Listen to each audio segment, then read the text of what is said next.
Hello mga ka-shower heater technician, maayong hapon sa lahat. Meron kaming natanggap na Voda shower heater. Tapos ang problema nito is hindi makontrol ang init, no?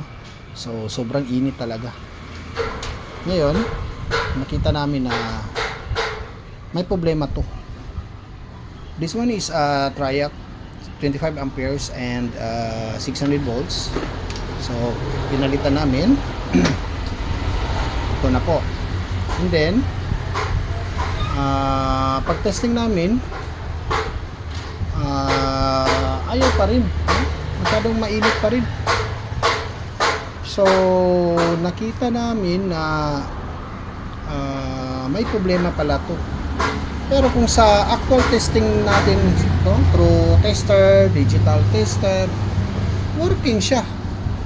Para ma-confirm namin na ito po ay may problema, testing namin to. This one is potentiometer to, and 100k ang kanyang resistance. So pag testing, pag try namin, gumana.